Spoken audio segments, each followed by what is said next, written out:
Good morning, everyone. My name is Pastor Miguel Gomez-Acosta. I am the Director for Evangelical Mission in the Grand Canyon Synod. I've been in this particular role now for going on 7 years. And so it's a pleasure to be with you. I wish that things had been a little bit different. Originally, I was supposed to be with you live and then in person. But unfortunately, because this event was kind of rescheduled what seemed like 3 times, this time I was not able to be in person because of an ordination in our synod that I have to be at later this afternoon here in Arizona. Again, it's a great pleasure to be with you here today. Originally, what I wanted to do was actually have a kind of have a conversation about who was in the room also and get to know you. But it seems, first of all, that you're a little far from where I can see you, so I can't really tell who's out there. But I hope that you can hear me and can be able to see my brief presentation. And so we're going to go ahead for now. I'm going to excuse myself and skip the introduction of who's in the room, and hope and pray that that we're all doing well and that we are blessed to be here this morning. Why are we here? Originally, like I said, when I was first asked to do this presentation, or at least to present at this event, it was back when I think it was the Director for Evangelical Mission, William Flippin, was in office, and he had approached me about being able to present something for this particular event.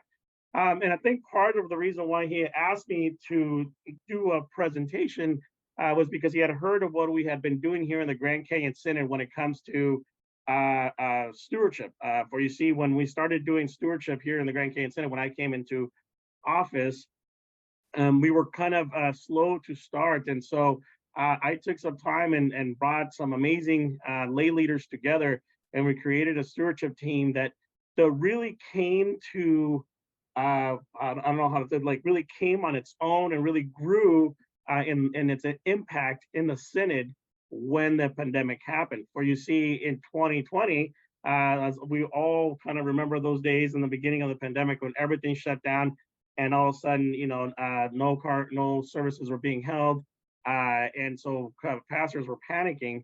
I went ahead and organized our stewardship team and asked the question: what can we do to better resource our congregations, to ensure that they're sharing their stories amongst in their communities, so that they know that the church is still alive and well, and that the ministry is still happening.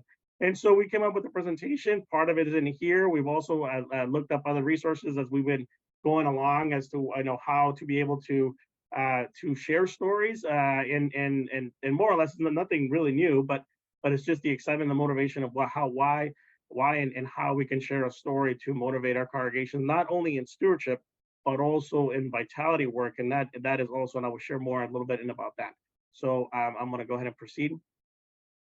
So our main emphasis, or our kind of focus when we started being a resource to our synod, was a reminder that God's story is our story. We are reminded, and especially of the time, at least for me, when a little bit about me, when I was born in Mexico, and contrary to popular demand, not all Mexicans are Catholic. I was never Catholic in my life, and so, but I grew up in the Pentecostal church. And so, being part of the Pentecostal tradition, I remember that in the Pentecostal tradition, telling God's story was part of the service. Telling our story as it relates to God's story was part of who we were, and it was in our DNA. We were encouraged to share our testimony during the worship services, and at any opportunity to be able to share what God had been doing in our lives. So much so that in the middle of worship, the pastor would stop services and says, brothers and sisters, does anybody have a story to share, or any prayer petitions? And then people would stand up and say, God has glorified me this way. God has blessed me this way. And before you know it, the community was applauding and was celebrating the fact of God's activity in our lives. That was when I was a Pentecostal. When I came to be Lutheran, when I was 8 years old, when I immigrated to this country. My mother had been here a year before me. And when I immigrated to the United States in California, my mom at that time had already started being a part of a mission congregation from the old LCA tradition. And so I was automatically Lutheran at that time. And let me tell you what a difference it was to be the difference in worship between a Lutheran congregation and a Pentecostal congregation. The 3-hour Pentecostal congregation with liveliness and testimony sharing, all these things, was not what we had in the traditional Lutheran worship. And so there was a part of me that still missed that storytelling, and especially sharing our testimony within worship. So when I became a pastor years later, I integrated it. I had to find a way for me to integrate storytelling within our worship context. And so knowing full well that I also did not want to make people uncomfortable, especially Lutherans uncomfortable about how to share the story, what I ended up doing was I took the prayers of the people as an opportunity for us to share our concerns, but also celebrations and testifying to what God had done in our lives. So in the middle of worship, and when it came to the prayers of the people, and not only I would ask the question, it's like, what do the people of God want to pray about? Before you knew it, people were raising their hands. And so I would go and I would listen to what everyone had to say in the entire sanctuary before we would start actually doing the prayers of the people, lifting up not only concerns, but also celebrations of what God had done in their lives. And so storytelling became a part of my particular little mission congregation in Mesa, Arizona. And so it was an exciting time for us to hear what God has been doing, had been active in our lives. Now, when I say testimony, what do I mean? And does it mean that the idea or the mentality that testimony, for some reason, people have the image that testimony is about being in the corner with the Bible, thumping people and telling people that if you don't repent, you will, die or you will burn in hell. That's not testimony. That's not witnessing. Testimony is merely sharing what God has done in our lives. And so let me give you a brief example of what that may be. And this is a story of generosity.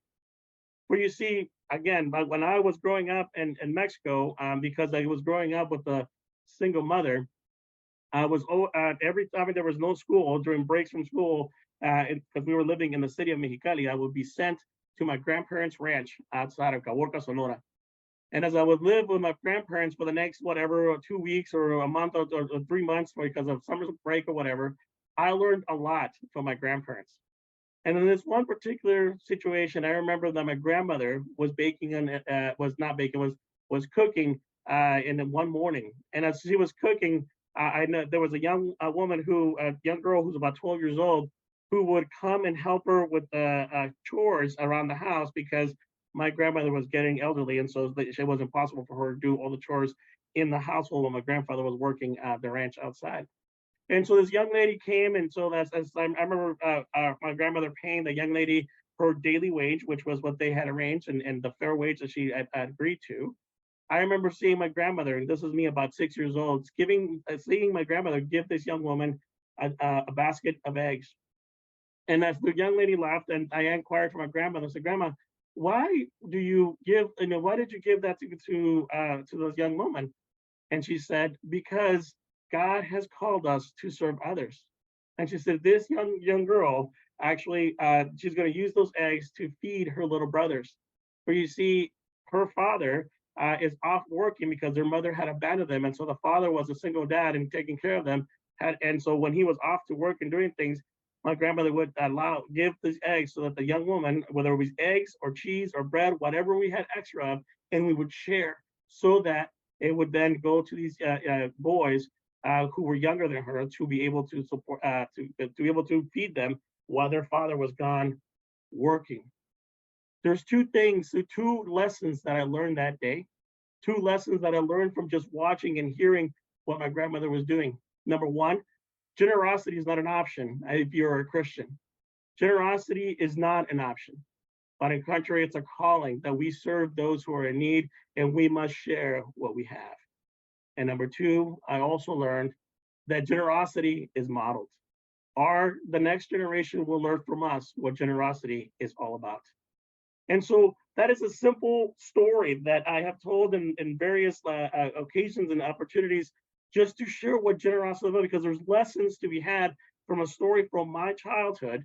And so I've actually used it in sermons as well. Why? Because we hear God's story, that we hear about God witnessing, and also our response to what God has given us already. So right now, we're going to take a brief second to share our own stories. But I want you to turn to a neighbor and to share one of these stories. We're going to have about 5 minutes, and it's just a simple 5 minutes. But I want you to share one of two stories. Either one, where did you experience generosity this week? Just go ahead and say, well, I saw this or whatever. And number two, you could also ask, where have you seen God active this week? So go ahead and take that time right now. Talk to your neighbor. Where did you experience generosity this week? Or where have you seen God active this week? Go ahead.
About 2 more minutes. If you have not had the opportunity, go ahead and switch and have the other person share.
Okay, I'm gonna go ahead and invite us back. And let me share again.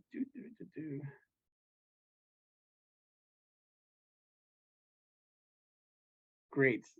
Congratulations. You have now been a witness to God's amazing work in our lives, an amazing blessing that God has given us. So congratulations. You are now a witness. You can go witness now to somewhere else in your church. The question can become, why do we tell stories of mission and generosity within our context in our congregations or wherever we are in ministry? In my opinion, there are three reasons why we should always be sharing stories of what God is doing in our lives and in our congregation. Number one, we testify to God's action in the world, not the word, the world. I misspelled that. In the world. And this is really this testifying to God's action in the world is really, for me, ingrained in our baptism. For if we go back to our baptism, it is right there as part of the covenant of our baptism.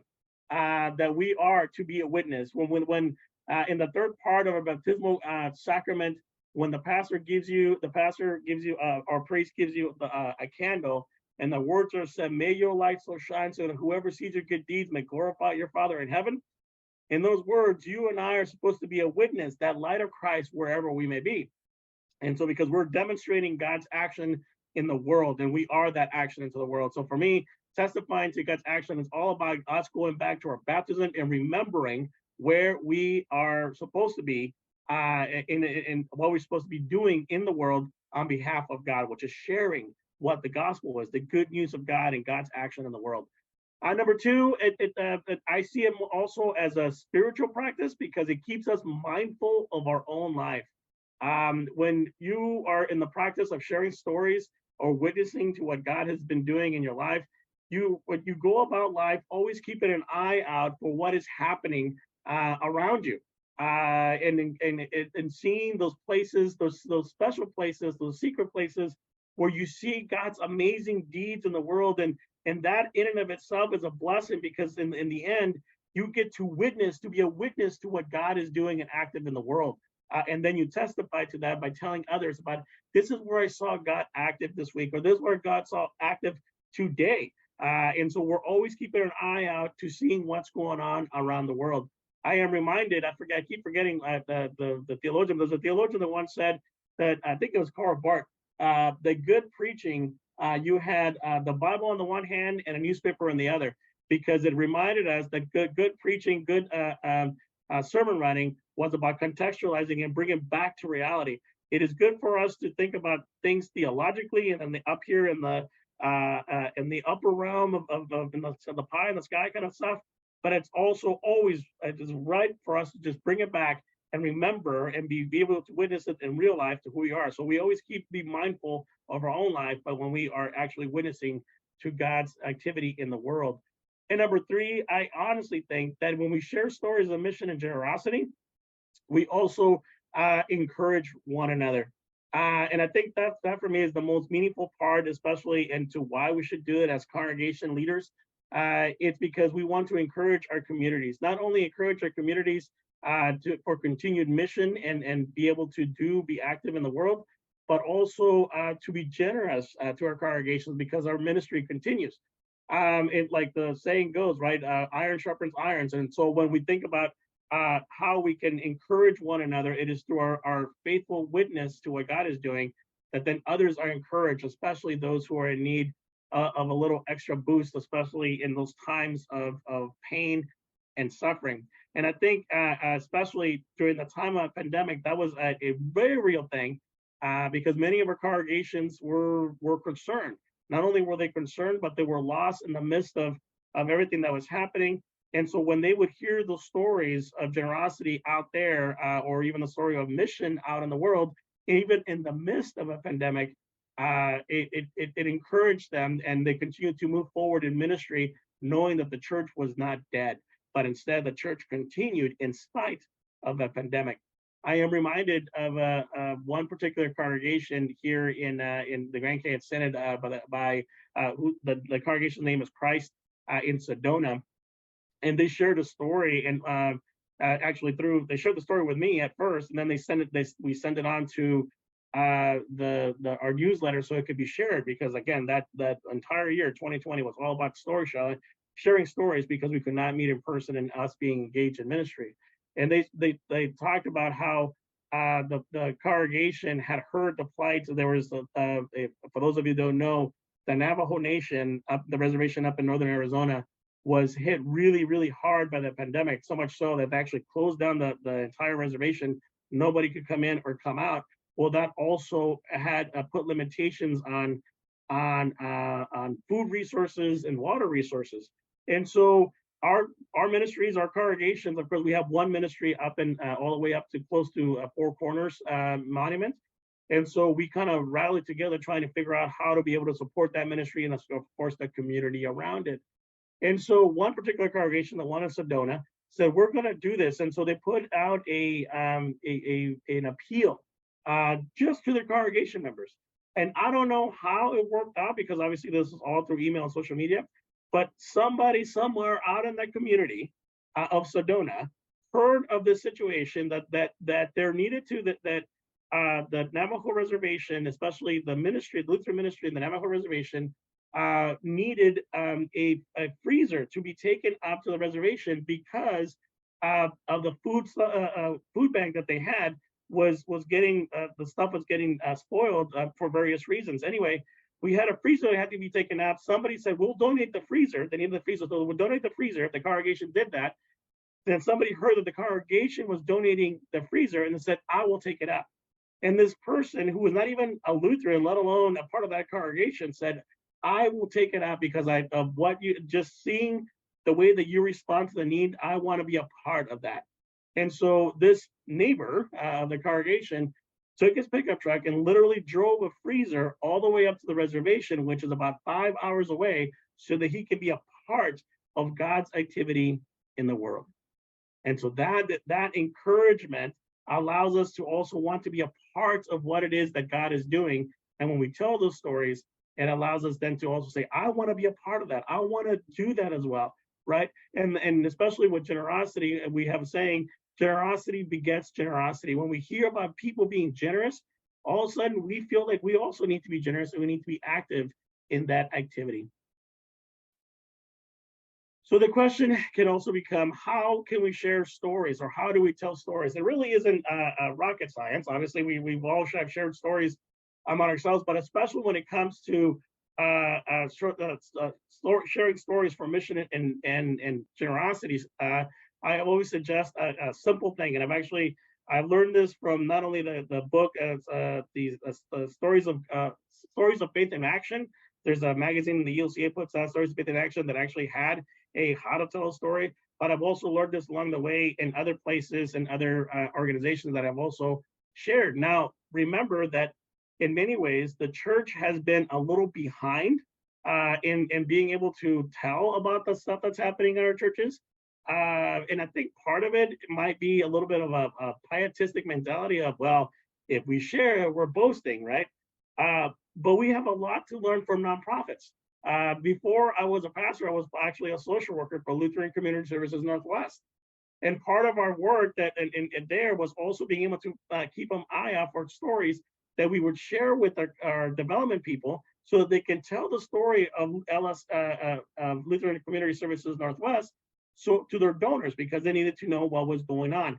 And so I also learned that from them about what does it mean for us to share what it is that is happening in our ministries in order for people to respond to the needs that we have. So here's a simple formula, I guess. I don't even know what to call it, but just 5 things so you can remember as you're preparing a story is, number 1, keep it brief. This is not a time to write, a 10 volume story.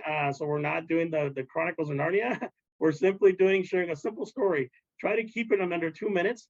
And so if possible, or short, or a 1-pager, if you're going to actually be writing it, make it brief. And so that it can be, people can have the attention span to be able to start and finish the story. Number 2, make it detailed. Now, this is important, that in that small space that you are be doing a story, it has to be enough detail that the story can be completely understood. There's a beginning, there's a middle, and there's an end, right? And so that being said, keep it detailed enough so that all the information is within that. Don't bring in as I have a being Mexican American, don't put too much salsa in the taco. So don't also try to overdo it. Just just keep it enough salsa there to make it interesting, but don't try to overdo it too much. Number two, make it character focused. Now, this is important. When sharing stories, I think people feel more connected to a story when it's about a person, or there is some kind of person that was impacted by your ministry or somebody that you know. So that so in my case, when I shared the story in the beginning of my story, it was about my grandmother. That was the character of that story, and it was her action was being generous, and that was again focused on her and me just being the witness of what had happened. In the case of ministries that you are doing in your congregation, you want to share those ministries to raise awareness and especially get generosity from your community to do those ministries. It's always good, obviously, to get a permission from somebody, maybe somebody who's been a part of your ministries, who's being impacted by your ministries, so that people can hear real stories of people that are being affected or impacted by what you're doing in your ministry. Because if we say, just the general information, that is not going to impact anybody. That's not going to motivate anybody to want to give to your ministry. And so we want to be able to focus on people and preferably somebody that you know, so that is, again, impacted by your particular ministry. Number four, I would say try to keep it relevant and contextual. It is always good to obviously share stories that you have heard, but when it's a third person story, something that you heard it for somebody else or so on and so forth, it does not have as much impact as when you are the person witnessing said story. And not only that, but make it a story that's obviously makes sense to what you're trying to achieve, your message that you're trying to convey in your story. So that's what I mean by being relevant and contextual, by being what somebody that is part of your context. It's sometimes you hear amazing stories. I remember when I was a pastor, and I actually share a lot of stories in my sermons. One of the stories that was most impactful to me was a woman who's, and this is, you can actually look it up, it actually happened, but it was a woman during the apartheid whose son was murdered by the police. And during the reconciliation, the Truth and Reconciliation movement post the apartheid, one of the police officer who killed her son was brought forward. And the part of the story is about forgiveness. And she said, when he was convicted of the murder and he was about to, be sentenced, the judge asked the elderly woman whose son had died, what do you have to say, or what do you think this should be the punishment for this man? And she simply said, first of all, I want him to know that I forgive him, and that that he that it is about what happened, and so I forgive him, and let him know that God loves him and I do too. And said, second, I also want him to know that in my what I would like to see happen here is that he come to visit me every week, once a week, as part of a sentence, because he took my son from me. Nobody visits me now. So that's part of his conviction, is for him to come and visit me so that he can be that relationship, take the place of my son. And of course, when we heard that story of this, forgiveness and reconciliation, oh my gosh, the entire congregation was crying, because that's very relevant. Did I witness it? No. Was it an impactful story? Yes. And it was actually recorded, and it's there. So there is truth to that. So I make sure to say, I got the story from here, but it just highlights and demonstrates the importance of reconciliation for whatever sermon I was giving that day. So anyway, that's just keeping it, again, relevant and contextual. And finally, every story should have some call to action, or at least an invitation to some sort of action moving forward, whether it be, sign up for this particular ministry so you can be a part of it too, or donate to it so that we are able to engage in this ministry, or we can grow this ministry, right? So there's always something that we are calling people to do. In the case of the story which I shared earlier, when I shared the story before, again, the action is, again, the two things at the end that I shared, that one, the generosity is not an option. That's our calling, that we have to be generous.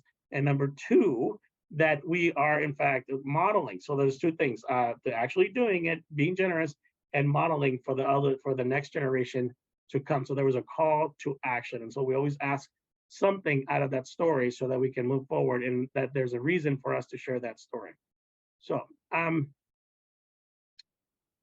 so when and where should we share our stories, especially in a congregational context? Well, I think that this is just a limited list that I drafted, but that I've used and stuff in my own ministry. But I think there's plenty of others, and I'm sure we will hear more from the rest of you as to what, when, and where we could do this. But one place that we can start is our social media.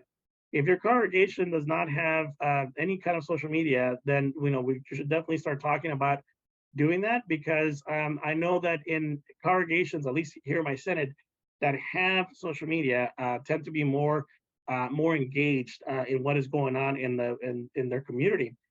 People get to know, and you use the social media to highlight certain stories so that people that are not a part of your community, because we know that your community knows how wonderful you are, but what we're doing is for those who are not a part of your community can hear the amazing work that you're doing. And then not only that, but you could also use it as an opportunity to encourage your own members who are following you, whatever platform you have, to share that story from your church to their friends. So it also serves as an evangelism tool for you so you share the story so that others can hear it who are not a part of your ministry at that time. Number two, of course, we all have heard and probably have used temple talks. And temple talks are very, very popular, especially when it comes to the generosity appeal that most congregations participate in, usually around the fall. I don't know about what you're in the East Coast it's all about, but here in the Grand Canyon Synod, this usually is the season of between October and November, where the season of generosity is all about. That's when we're preparing for our appeals, right? And of course, everyone, at least many congregations in our synod, stack every Sunday with a temple talk, because as we're leading to the end of an appeal, as we're making the appeal for the end of the year and making the appeal for next year's budget and commitments and so on and so forth. But I would recommend that instead of just waiting for those months as you prepare for your appeal, for the appeal responses, that instead use temple talks on a very regular scheduled way all year long, not just during the appeal season. Why? Because temple talks allow you to be able to, again, engage your community on a very regular basis. So when I teach generosity in our congregations, I talk about make a schedule of all your temple talks and from January all the way to December, and divide it up and identify and use congregation members to be able to use temple talks all year round, not just during the appeal season, so that people can hear of other stories within your time context. Of course, keeping mindful that temple talks, because they are a part of the worship service, should be, again, short, about 2 minutes long, 2 to 3 minutes long, and that is it, and being very strict about that time. Number three, I would say newsletters. That's another opportunity that oftentimes I've seen newsletters where all I see is announcements. I see maybe the pastor's article, because the pastor always has to write an article in the newsletter, and it's there. And then I'm sure they share amazing stories there. What we want is to also hear stories from other people. And this is an amazing opportunity to also highlight different stories within and invite people from your own community for them to share a story within your newsletter. Here in the Grand Canyon Synod, we have actually our monthly newsletter our weekly newsletter goes out about once a month, actually, because she doesn't write them every single week. But once a month, we do have a pastor that writes an article called A Cup of Generosity, in which he shares a story of some sort. And it's a part of our, everyone loves to hear and can't wait to get to that particular month, that week that we get the story about Cup of Generosity to read her story. She's an amazing writer, and so we get some amazing stories and articles from her. So that is always good. But the newsletter is a good place if you're still doing a newsletter, whether email or physical, to invite others to contribute stories. Again, any story, stories of generosity, stories of mission, stories of just joy, whatever kind of story, but being active in the newsletter. Number four, I would say appeal letters. When you're writing your appeal letter, make sure that you include a story within that. So a good appeal letter should usually have a beginning, which you have encouragement and thank you as a beginning of the letter. The middle should have a story of what impact the community has made because of their generosity that year, right? And then, of course, then the final will be a call to action towards the end, asking the congregation. So now that you have heard this amazing thing that we're doing, we will invite you to be generous once again, so we can do the ministry, and this is what we're doing next year, so that we can begin to kind of again, we're asking for money, but we're also telling what the previous year's donations have allowed us to do, and how God was acted because of their generosity. And number 5, I would say also thank you letters. If you have not had an active thank you letter campaign in your congregation, I advise you to have that at least 3 times a year, if not 4. Where as part of your quarterly statements or whatever, there's always a thank you letter thanking people for their generosity. But as part of that is also in the thank you letter, again, raising up a situation, an appeal, or some not appeal, I'm sorry, a story within the thank you letter that lets them know how their generosity has allowed ministry to happen. And this is, you will find both the appeal letter and the thank you letter is very common practice of sharing stories, again, from nonprofits, from the social service sector, and from a lot of other, agencies and stuff like that. That's part of the practice, to always have those stories, and we call them impact stories, within those letters, to encourage donors moving forward. And then finally, and this is one that's not, I don't know, maybe you have it in your practice. I know that for me was not something that was practiced a lot, but congregational meetings. We often get into congregational meetings, and all we do is business. And so, which is great.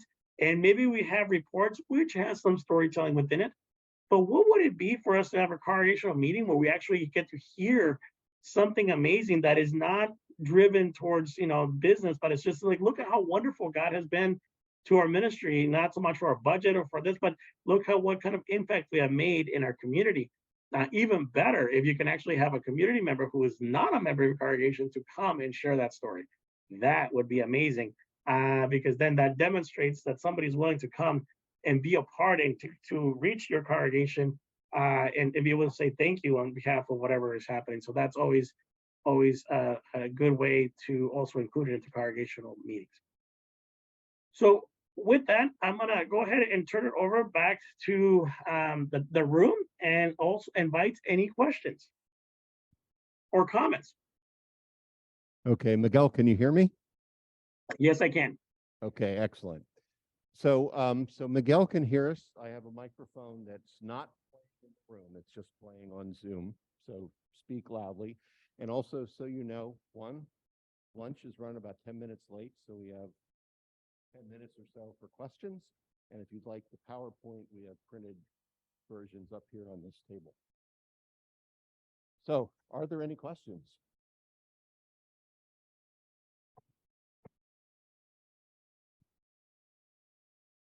Miguel, you listed several ways to tell your story, and I have one to add to it: the annual report. Yeah. Good call. At my church, I was responsible for putting it together this year, and we've included a lot of pictures. There are some great stories in it that really show what our church is doing, and I see it as a way to show visitors to our church what our church does. Indeed, yeah, and that's an amazing recommendation.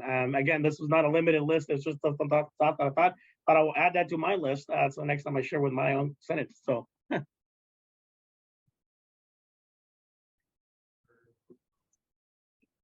Oh, her question was, or statement was that the annual report is a good also option for telling the story. Great. Thank you so much. I was wondering how you coach people to tell stories. What does that look like? So when especially if I'm actually doing coaching, because I am working on my ACC, so that's a different story. But when I'm coaching people towards that, what I would ask is the questions of, tell me what you have seen, what have you experienced, so those kinds of questions where we're lifting up, and trying to draw the story from people, and then after that, then we begin to develop like what did you experience? How was this meaningful to you? And then, and what kind of action would you want moving forward? Like, what is it that you want to achieve in sharing the story? Because I have heard many stories in a congregation that really make no sense. Like, I'm just like, why are we even like, but anyway, it's like to like a filler.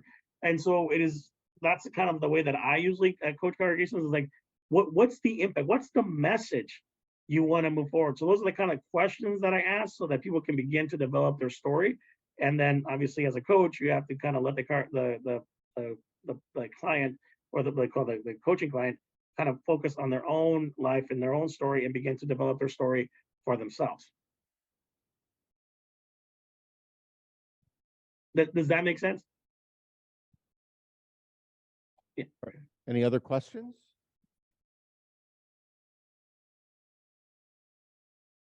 Comments? Okay. Thank you, Miguel. Thank you. Glad to have you with us. Thanks. Yes. Yeah, no, again, thank you so much for the opportunity. I wish I had been there. I actually, and I don't know if you noticed, but I actually get really excited about the topic, but also I actually thrive on being present with people and engaging. And there's usually more that's drawn out when I'm more present with you. So, I mean, this was okay. But obviously I would have much preferred to have been there in person. And I hope that another time that will be possible. So with that, blessings all, and thank you so much for your attention today.